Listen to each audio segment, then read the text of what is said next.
Hi, everyone. Happy Tuesday.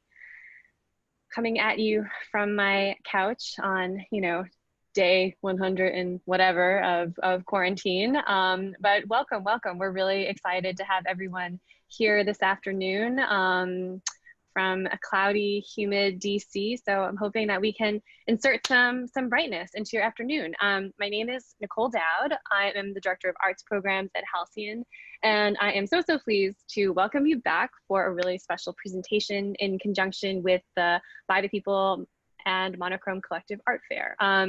This virtual exhibition, which launched just a little over a week ago, has brought together nearly 500 individual works of art from 109 artists from across the DC, Maryland, and Virginia regions. So it's been a really wonderful couple of weeks to be on this side of the computer.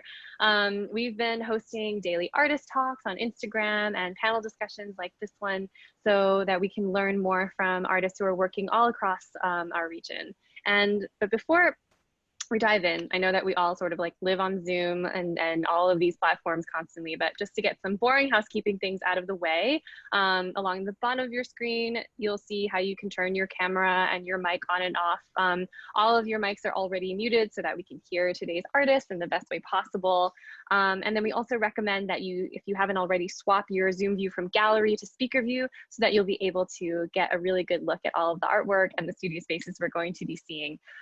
We'll be posting links to each of the artists' page on the Art Fair website in the chat. So you can use the chat to ask any questions of the artists.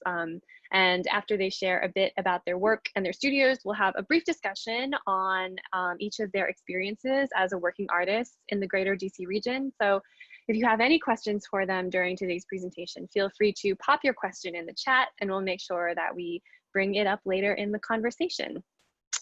Lastly, before we dive in, I just wanted to call to attention an additional mission of the exhibition. As many of you know, in June, we postponed the opening of the art fair as we really reflected on how to give space for the grief this nation was expressing over the killing of George Floyd and the longstanding continued injustices against Black communities in this country.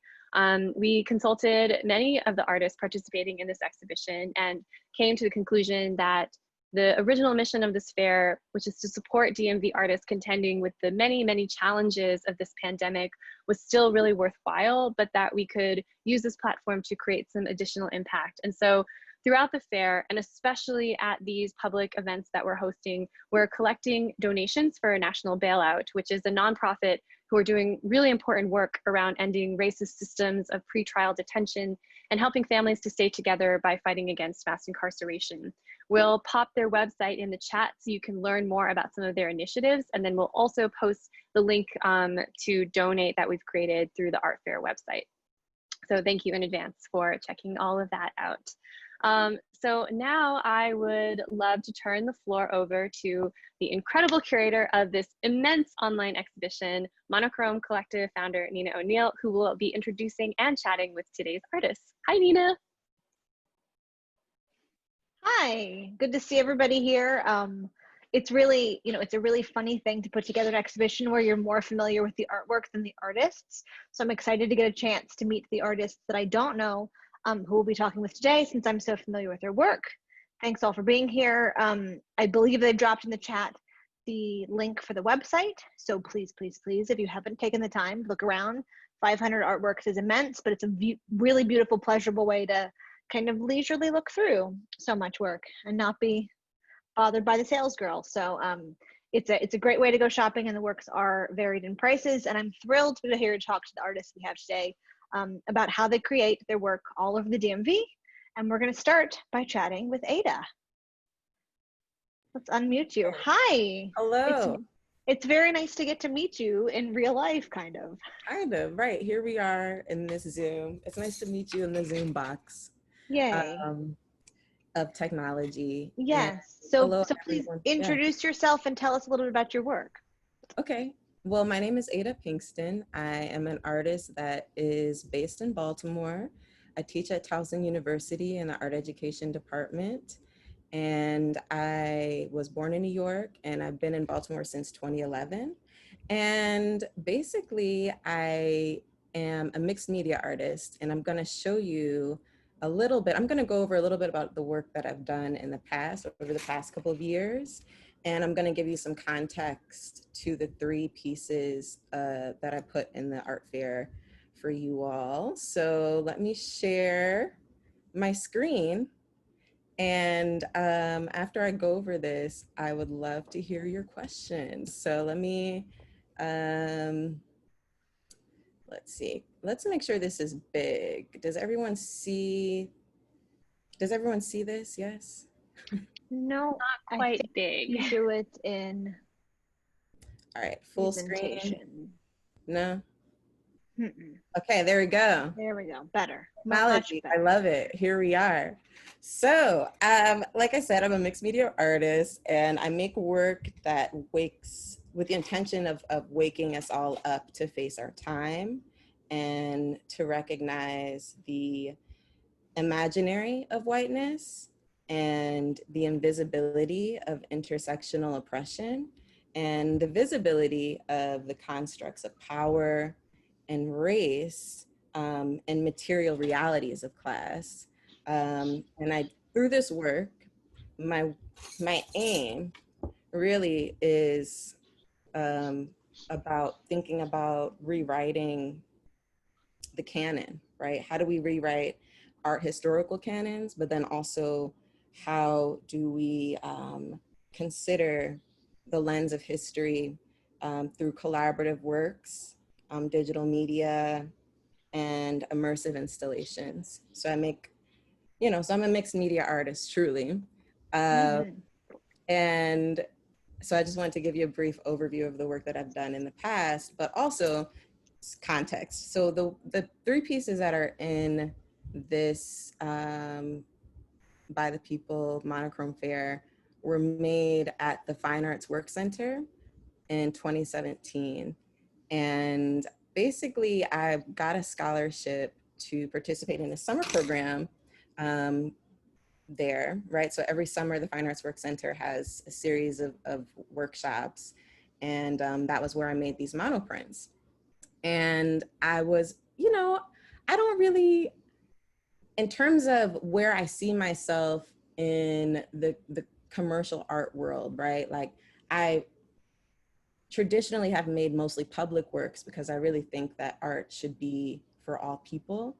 But I made these monoprints more as a therapeutic process because I was really in the middle of shadowboxing at the time. So shadowboxing is a psychological, so there's 2 terms of there's 2 versions of shadowboxing, right? So shadowboxing is like, shadowboxing, like you're boxing someone, right? Like you're practicing boxing.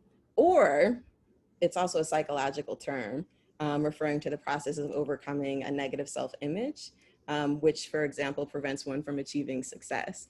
And I am constantly shadowboxing in my personal relationships. So I made all of these prints because I was like, going through a lot personally. And so the first one that's in the fair is Shadowboxing 1. So I'm thinking, so as a performer, right, like I'm thinking about the ways that the bodies are kind of floating through the plane, but then also all of these abstracted forms are behind and in front of the bodies. Because really it's like, how are we interacting with each other through time and space, but then also how are we interacting with each other and through internalized and externalized visions or projections, right?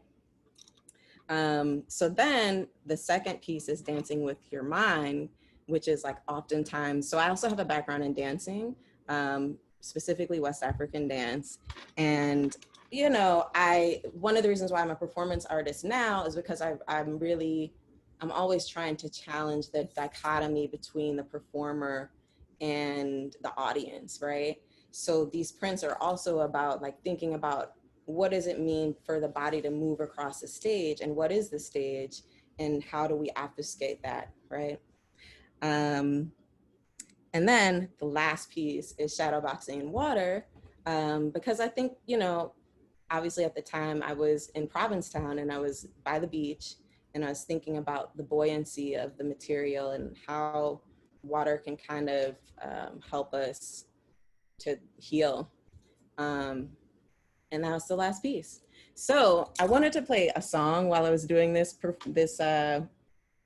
talk, but you know, copyright. So I really recommend you guys listen to Fiona Apple's Shadowboxing, and that could really give you some context in terms of how I want people to experience the work. Also, I'm gonna stop sharing for a second. I set up my living room. So I've been working mostly from my home, but I also am a artist in resident at Biz Arts right now. So I really recommend you guys go. Well, you can't really go to the gallery, but you can, I guess you can schedule a time to see the work, because I have a solo show up there right now. But I'm going to, wait, how do I? Basically, I was going to show you my living room because I think that it's just nice to see, like, what would it look like if the work was in your own house. But before I do that, I wanted to know if you had any questions. Well, I want you to explain one thing. Yeah. A lot of people aren't familiar with what the process of monoprinting is. And I love to explain to people their original artworks, but tell us a little bit about the process of making a monoprint. Okay, so basically, I usually start off with a series of sketches, and then I cut out different types of collages or different types of shapes that I want, and then I ink down. I put a bunch of ink on either plexiglass or glass plate, and then I put a piece of paper over that, and I run it. It gets run through a press. So basically no two prints are the same. And then I oftentimes layer, it's a process of layering different, you know, this one has like this one is a ghost. The one that's behind me right now is a ghost with 3 other layers over top. Mm-hmm. Yeah, so it's a process that's based off of paper and collage.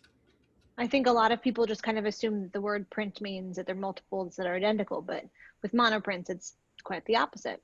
They're really amazing. Do you enjoy where you're working right now? Do you like working at Biz Arts? Do you like where you're situated? I love, so the community at Biz Arts is amazing. You know, Susan is amazing, Frank is amazing, and it's a you know, there's very few spaces in the DMV that support artists in the way that Halcyon and Biz Arts does. Mm-hmm. So the only thing is that I'm nervous about catching COVID. So yeah. Yeah, that's the responsible answer. So that's good. I'm excited to talk with you a little bit more at the end about what it's like making work there and how all the artists are dealing together with being isolated and having shows up that nobody can see. So thank you so much for sharing your work and telling us a bit about your process, and we'll swing back and chat more at the end. All right, thank you. And if anybody has questions specifically for Aydah, just pop them in the chat and we'll certainly get around to them later. And we're gonna scoot on over and talk to Marlon real quick. Hi. Hello. Please introduce yourself. Yes. Let's chat about your work. Let's do it. I'm Marlon. I'm an artist out of Virginia, originally from Newport News, Virginia. So I've been in the Northern Virginia area for the last 4 or 5 years now. Kind of lost track of time. A lot of my work, it's similar to mixed media, but I like to take a hand-drawn approach to it. So a lot of it, if you, like we weren't having this talk, most people just assume that it's cut up pieces the way traditional mixed media is, but it's all by hand. A lot of that comes from my advertising background, so I like to tie in a lot of different magazines and news clippings, different things that catch your eye. The main focus of my art is usually women, and I usually just tie different things around them to tell some kind of story. The same way advertising just grabs your attention subliminally, I like to do the same thing with my art. So there's usually all kind of hitting messages overlaid over someone's face, which is the main focal point of the art. You have a lot of references to pop culture. Yes, always revolve. My art is, I call it living art. Like sometimes I can go back and add something based on what happened in today's news. Like it's never complete. So it's always just revolving door of just pop culture, media, different things going on in the world. Do you feel like your art has changed since you've moved to Northern Virginia? It has changed a lot, just because, well, I would say since I moved to Northern Virginia and as well as me moving just around, because I'm always on the move. So a lot of my work, that ripped paper look actually comes from me seeing like ads being ripped or overlaid when I'm in bigger cities like DC, New York, places like that. So that's what made me gravitate to that style of art. So where do you make your work? Where's your studio? I'm in my home. It's actually nothing different for me. It's just that now I can't leave that home. Yes, well. That's the biggest difference for me. And how has your work been, I guess, influenced, inspired, stunted, grown since COVID started? I think it's took a more mature tone where I'm able to work in, a lot of the current events, things that are going on in the world. So a lot of people have gravitated and noticed that growth from before where it was more, just strictly pop culture, cartoons, things like that, where now I'm able to tie those same images into what's relevant in the world today. Do you have any examples of kind of subject that you've or subject matter that you see in your work right now? I mean, I see that there's like news clippings here. Yeah, example like that one we're on right now. Perfect.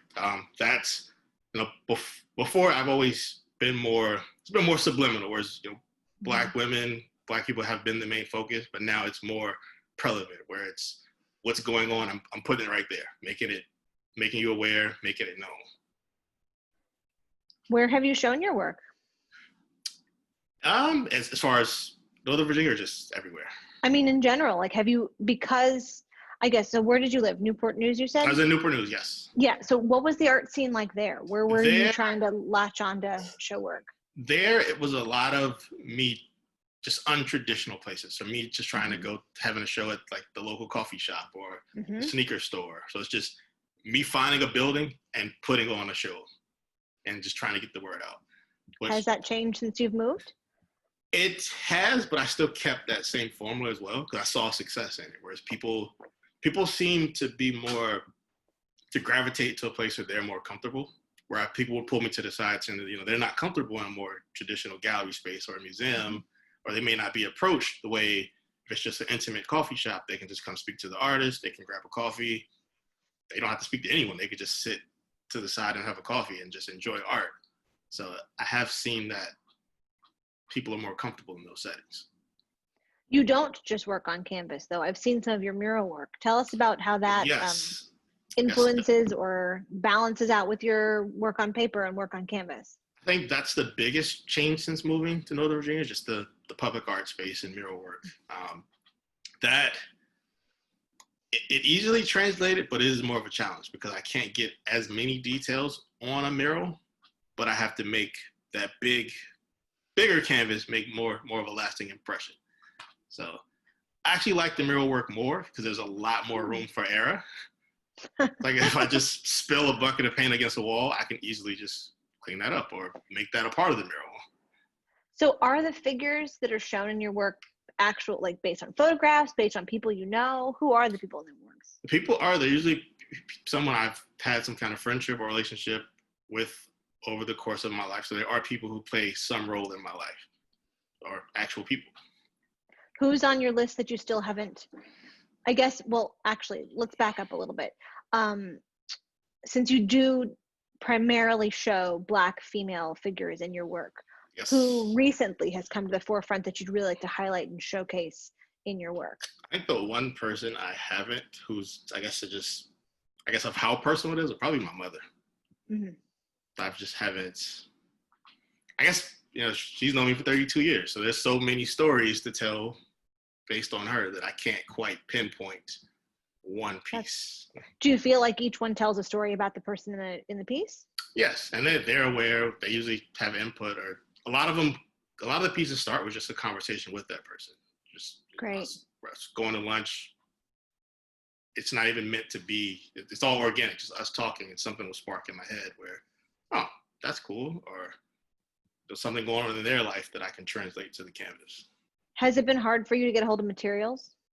That has been the hardest part. A lot of my paints, or like my color palette that I'm used to, hasn't been in stock. So I have just been having to make do with what I can find, different, like cheaper Walmart brand paints and things like that, or me just playing with different colors, which has also been a good thing because it's less expensive art, less expensive paints. So I'm able to try things that I wouldn't want to do with like a $12 bottle of paint. So I can just mix a couple colors up that I wouldn't normally want to experiment with because it's like 50 cents. I don't mind losing I have that. an artist friend who's going through a green period. I was like, why? She's like, because that's the paint that I have in my house. That's all I got. What Yes. I'm using up. Like Right. that's just how this is going. That's great. Well, I'm excited to talk more again at the end. We'll chat more about making work outside the district and how you can grow from that. But it's wonderful seeing your pieces in person and great to chat about this. And I had the pleasure of delivering one of your sold pieces to the collector, who's thrilled and over the moon to have it. So I can attest that they're amazing in person and look really nice in the house. So thank you to her. I wish I could have been there as well to hand deliver that, but I understand the circumstances. It was at a distance anyway, so. Okay. I could tell she was smiling under her mask. So great, Yes. Great chatting with you. And we're going to move on and chat with Tara now a little bit. Hi everyone. Hello. It's nice to meet you. So I am Tara, and this is my home studio. Welcome. I'm going to take you on a little tour of it. So so this is the room mainly where I get to work. It's beautiful and sunny, and I mainly just put up a lot of my pieces while I'm working on them, just to make sure that I kind of have the vibe of whatever sort of series I'm working on at the moment. And this is, the series that's in the show as well as Mindscape, which is, this piece belongs to this series as well. This is Gargoyle in the Sun. And so you can see kind of the size of it as well. But they're a little bit shiny, but yeah, I don't know. That's kind of a hard view, but but just to give you some context or some background as to my coming into the series and my sort of prerogative as an artist.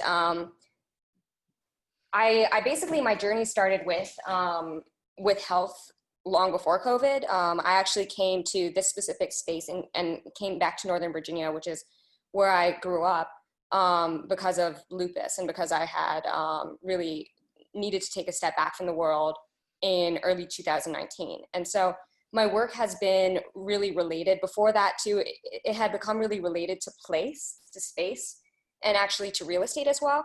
And so there's a merging of landscape that kind of comes out in my work that is reflected also in my relationship to space. And so that, again, is something that has carried through to the era of COVID.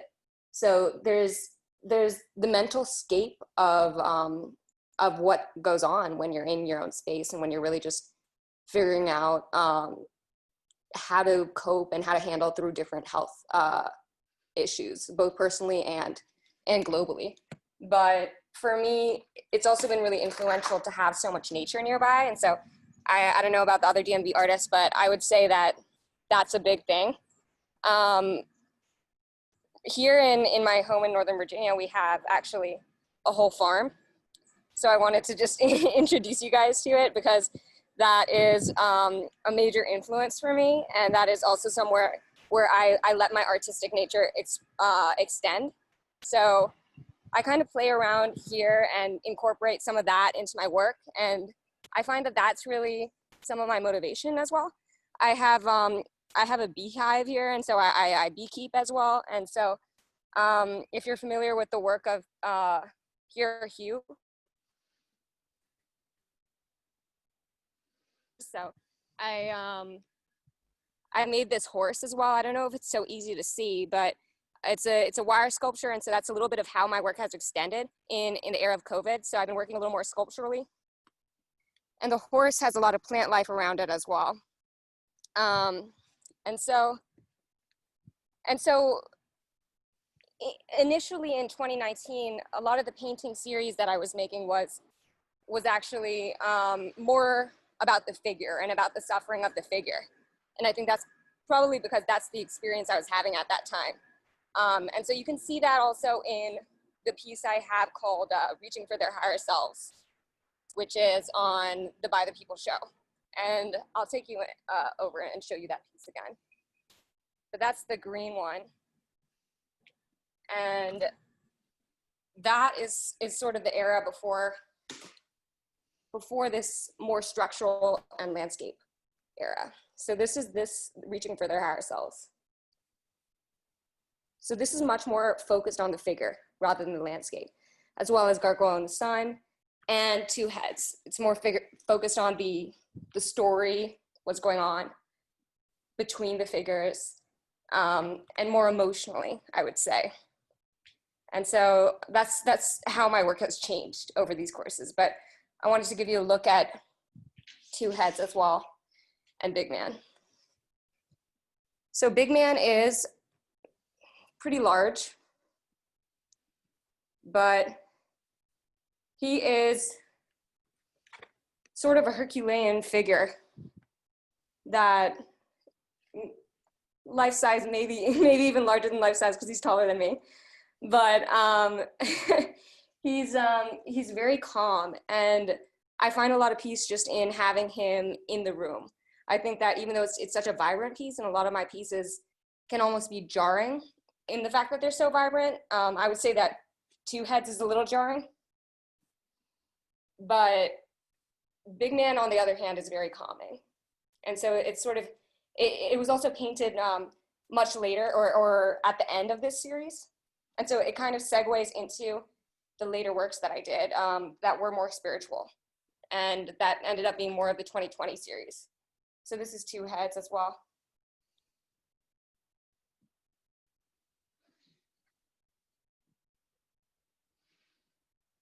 So you've told us a lot of positives about where you work in your space outside of the city. I'm putting you on the spot and asking you about something negative that you think about not being in DC, making your work. Yeah, just like what is something negative about? Just something that you think that is a hindrance as to where you are. And the answer can be there aren't any, but I'd love to hear. Yeah, I mean, it's been difficult for me, definitely, in the sense that I was very much, I enjoyed both being integrated into city and nature, but I'm very much a traveler, a mover. And so I was just taking you to, I've been painting all over this place. So here's a ceiling mural. And there's also another mural in the background here. But yeah, so I mean, I do go back and forth between the city,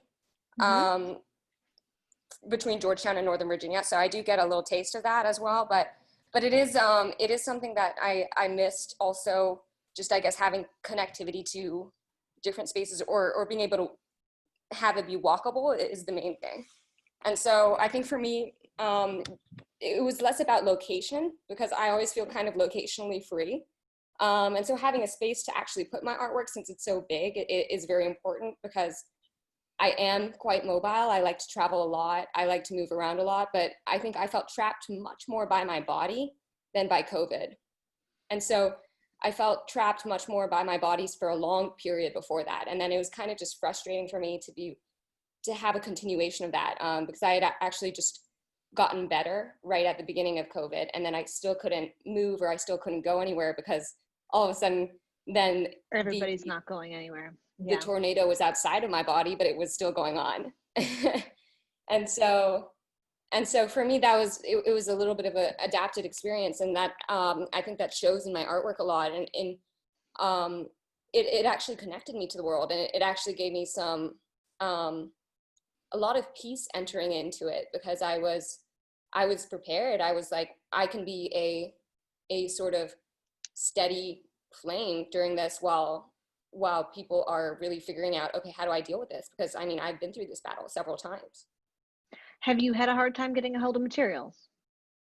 No, actually, I've been actually going and starting to get more materials just to accumulate because I've been kind of just taking the house apart while being here and reconstructing it with paint with different materials. So I have this pile of curtains now that I'm going to make into something, as well as I've just been sort of ordering things and finding found things. So the wire sculpture was also made out of found wire. I've been getting a lot of the Oops paint from Home Depot, which is actually pretty solid paint. Otherwise, I usually only work in acrylics, but it's just such an interesting, strong paint since I was painting murals all over as well. I've been really expanding just art in the time of COVID into like all extensions of the space that I'm in. And so that's also helped me. I think having that change and that ability to play constantly is what really keeps you going. Great. Being adaptable is, I think, an artist's greatest resource. You know, and when this all started, it was very interesting. I'm sharing a little story that one of our neighbors just had no creative outlet as a human being. She's a lawyer. And I brought her a box of watercolors, and it was like, all of a sudden, she just had some place to put some of that energy.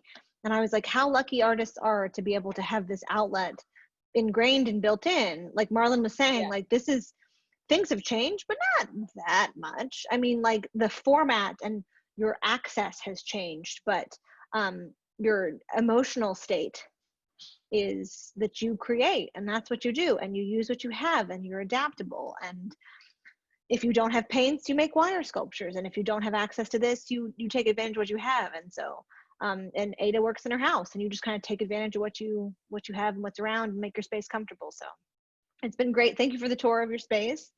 And I look forward to some honey when you do go out and take care of your bees. Amazing. And we'll chat some more in a little bit. Thank you so much. And we'll bring on Hi C now and talk a little bit. Hey guys, how's everybody doing? So pretty much what I do is I use the sunlight and magnifying glass or different magnifying lenses, and I use that to engrave the designs in wood, and I'll share some of my like action shots so I can, while I'm describing the process, you can kind of see it firsthand. Let me see. Okay, so as you can see in like this picture, this is one of my bigger lenses that I use, and you can see the smoke rising off of it. So when I angle it towards the sunlight, it hits the wood, and then I'm able to guide the lens, the magnifying lens or the magnifying glass into a desired design or look, or if I do just free form, you know, that might be it. And you can see in my hand, I have a mango. That's also one of my things. I always have fruit in my hands. I'm always like eating fruit. That's actually like one of the things that I consume the most, and that keeps me hydrated to be able to stand in the sun for hours, or, you know, if I'm working on larger projects, it could be days. I just finished one project and it took me about a week or so. And yeah, it's like one of my major inspirations is also just being outside. You know, I'm a 90s baby, so I grew up like, you know, running around outside, picking wild apples off of the tree, and just like really absorbing nature and its all of its beauty and all of its glory. And yeah, one of the things that, you know, it's kind of a perfect segue, because as Nina was just saying, you know, use what you have. Like that's one of the things as artists. And that's also something that I, you know, tell people that I meet in different walks of life. Like, you know, that's pretty much what life is to me, making use of with what you have, you know, right here in your immediate access. And that's what also brought me into creating in the way that I do. It's because I didn't have money to buy things, and I really was being cheap at the time, so I didn't want to buy stuff. So I was like, let me see if I could find a way to be resourceful and tap into my community and see what is accessible to me with what I have. And what I had was, you know, I had a smile, I had the willingness to exchange some time for some supplies. And so I would, you know, kind of trolley around to different working places and, you know, kind of make friends with them. And I would introduce myself and tell them who I am and what I was trying to do and just a little bit of my vision. And they were very willing to help me out. You know, they just was like, here's a scrap wood over here, you know, have at it. And yeah, that's pretty much how I got into creating in the way that I did. I also grew up, like my father was a carpenter. So like I always had access to scrap wood laying around. It was actually how I got into my practice. I was in New York. I had just got back from like traveling around and just really, I was on like the ultimate path of self-discovery at the time. And I just got back in New York and I was at a place like, where do I want to go? What do I want to do in life? And then my friend came to visit me. It was like wintertime, so it was really that doom and gloom season. And my friend came to visit me and she brought me a gift. And the gift that she bought me was a piece of wood. And she told me how, a piece of wood with the design engraved, she told me how she made it. And literally like, it felt like I had gold in my hands. And like that just set my heart on fire. And from that day, I just never stopped creating. Like literally, I never stopped creating. And there would be times, you know, throughout my journey where I would maybe not be inspired or just like feel like I'm losing my craft, so to speak. And then I feel like that really like catapulted me into the next segue of my artistic journey, whether that's, you know, a new form of inspiration or a new idea of how to make what I'm creating more fluid or more easier, or like at one point, you know, I wasn't layering finishes on my pieces, you know, but it could be something simple as like just taking a break and then you get inspiration to then create your next piece or things like that. So We had a yeah. question from Carla about the glasses that you're wearing. Okay. And tell us about it. Tell us about it. Oh, okay. Yeah. So the glasses that I wear is to protect my eyes. I always tell people, you know, a lot of people, they'll see my work and they'll be inspired to create or maybe share with their children or things like that. And one thing that I always say is you have to, you know, it's really important to wear protective eyewear. That's, those are welding goggles. I have different types of welding goggles, and it just protects your eyes because pretty much what it is you're looking directly into the sun. If I were to angle it with the magnifying glass with the lens, I'm pretty much looking directly into sun. And it can cause damage to your eyes. You know, everybody knows how intense the sun is. So it can cause damage to your eyes if you don't wear protective lenses while you're creating or while I'm creating and everything. I've had the pleasure of coming out to see you work and it's incredible. It is one of those things that your location is a benefit because you do have a big open space behind the house that gets a ton of sunlight. Does that, I mean, of course it obviously directly influences your work. Would you feel like you'd work the same way if you lived in a more urban setting that maybe didn't have access to as much sunlight? You know, that's interesting you say, because I literally just got back from LA last night. Like I'm running on maybe 3 hours of sleep or so. And I went to LA because there was no sun here. And I was like really bummed because I just got like, I just really started like this past year, I really started exploring DC and just getting to know like the beauty of DC. And I was like, man, DC is such a beautiful place to be and to get to know, but there's no sun sometimes. So I just got back from LA because I needed sun to complete like this really big project that I was working on. But now I'm back and it's cloudy again and I'm like, what am I gonna do? You know, so I'm just like doing, sometimes I'll do like a little sun dance to bring the sun out or just like mope around and then the sun will come out. So maybe I'll try that and it'll work. What can you do if there isn't sun? Well, not work. What do you do? Like, what do you do to be creative when there isn't sun? Interesting question, because like I'm the type of person that's never bored. Like I'm always in, whether it's writing or whether it's being outside. Like I spend a lot of time outside, and that also just helps creative juices flow. Like I will go to a nature park. I like to ride my bike. I like to skateboard. So those are all things that I also enjoy doing. Anything outside, like I have to be outside. It's just in my nature now to to be outside pretty much as much of the day as I can. If I'm not working on emails or working on designs, which will require me to be a little bit more focused and, you know, keep my bottom planted. But other than that, I'm outside all day. That's great. Your work's wonderful, and it's just such a fun process, and it's just so interesting to learn about your materials, because I don't need to ask you if you have trouble getting access to materials. It's the sun, and you've already told us through the travel for it. I would love if we can bring all of the artists back off mute and chat a little bit with everybody. Thank you so much. So again, if anybody's got questions, throw them in the chat, because I'd love to be able to ask on your behalf. But if you weren't, here's the question: if you weren't creating in the space that you are in now, what is kind of the ideal location where you would want to be? Let's keep it within the DMV. What small change would you make that would be a benefit to your work? Is it directed at anyone specifically? At anybody, any of the artists who've joined us. If you have an answer, or I'm going to start calling on people. I wouldn't mind jumpstarting.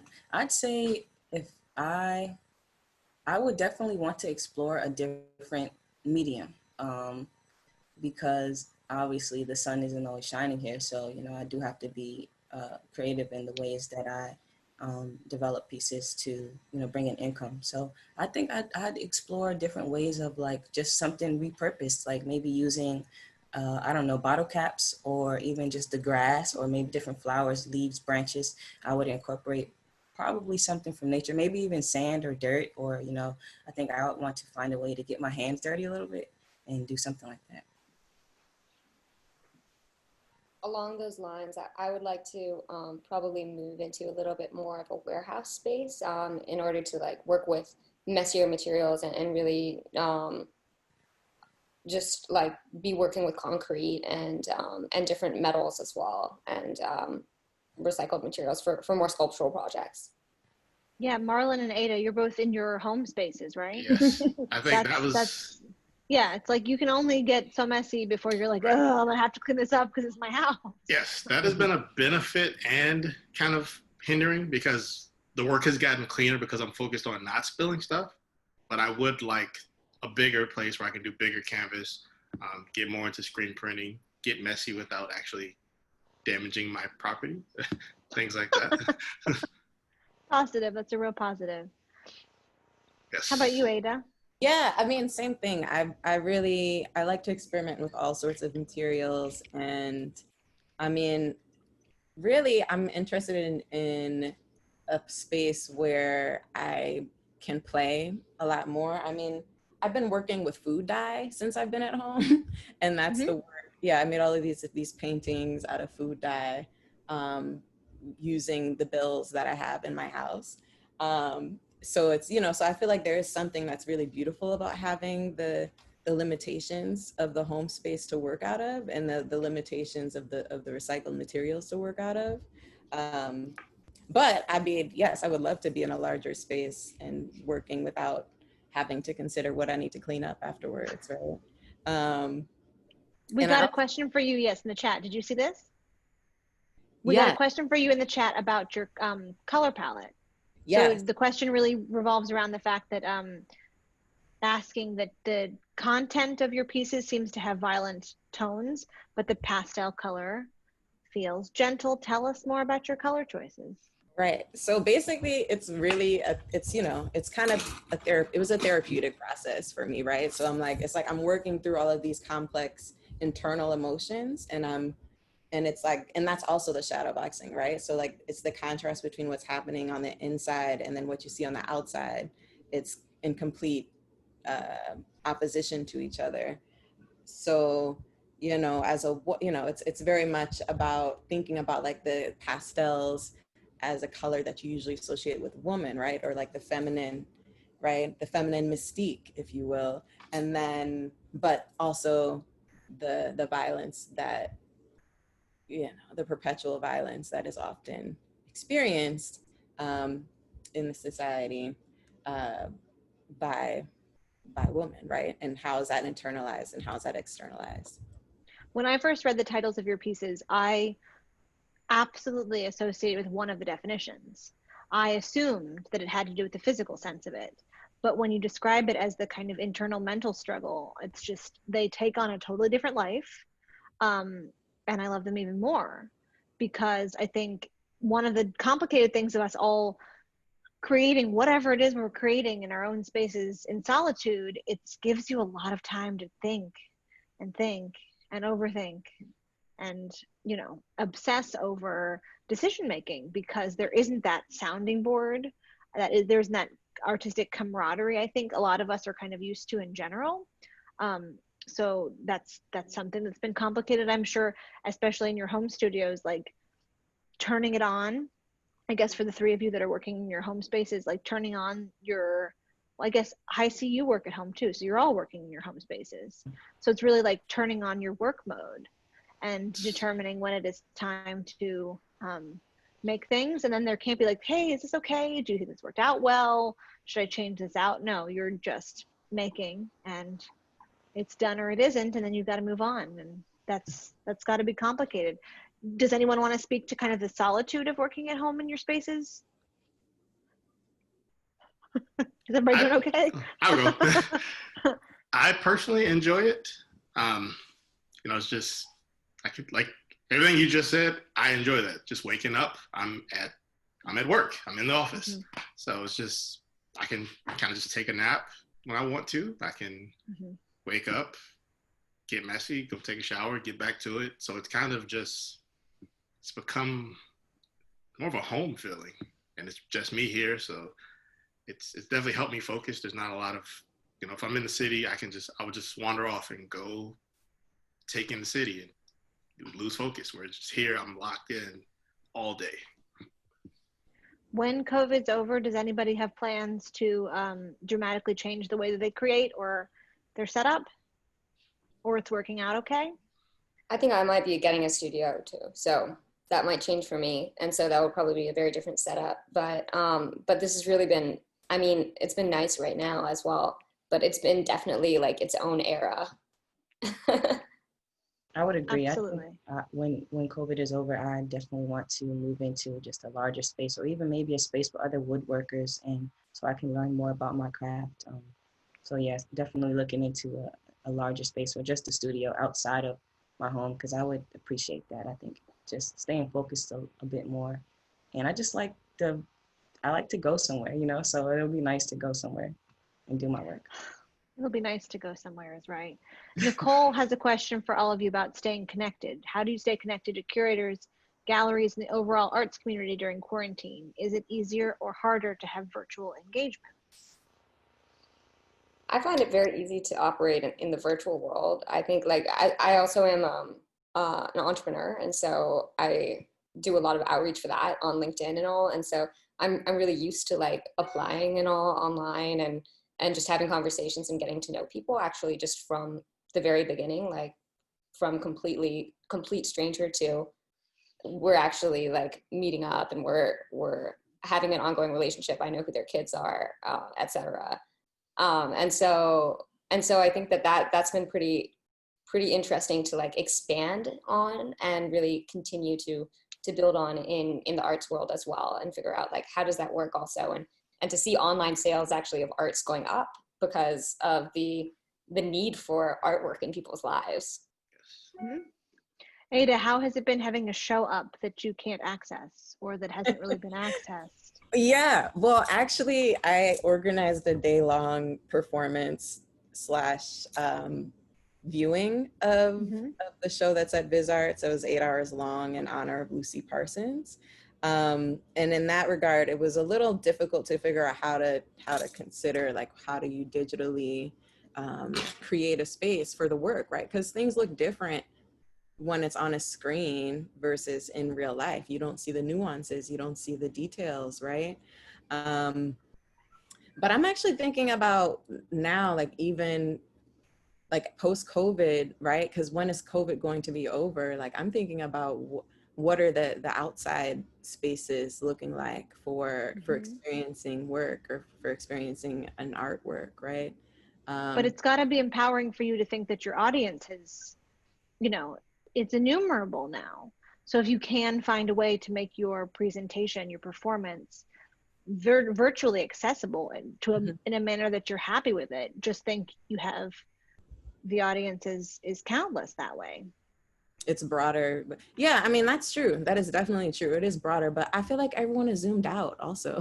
You know what I mean? Everyone is technologied out. So I you know, and I myself am zoomed out, right? So I'm trying to think like, how do we engage people outside, right? It's, you know, we're in the middle of a pandemic, right? And like things are going to change afterwards in ways that I don't even know if people are thinking, or like we are thinking of this, right? So it's like what happened post HIV/AIDS pandemic, right?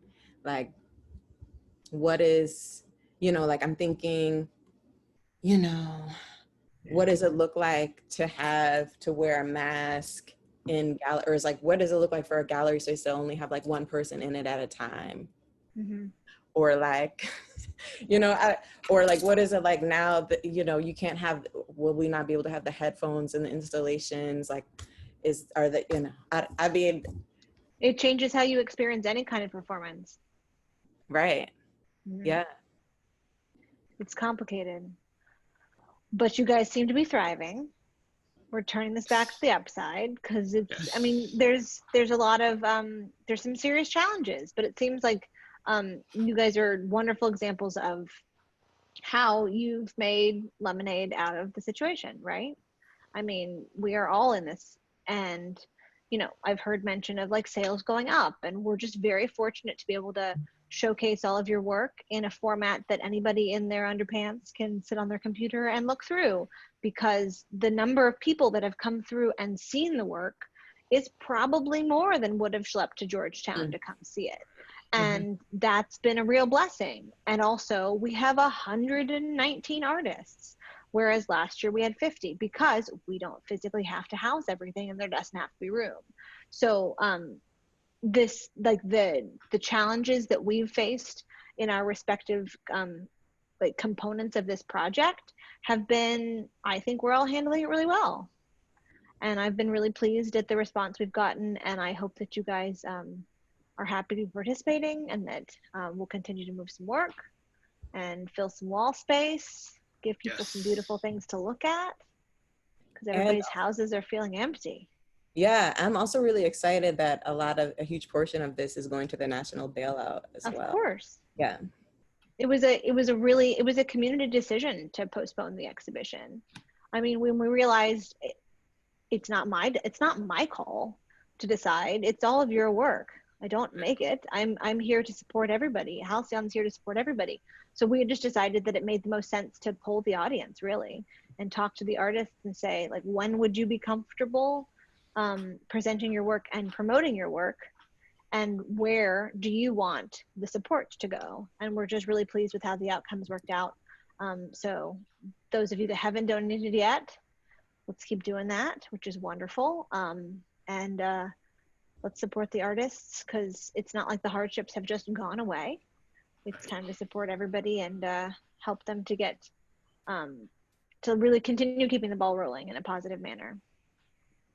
I'm super thrilled with it. So thank you so much for joining us. It's been really great.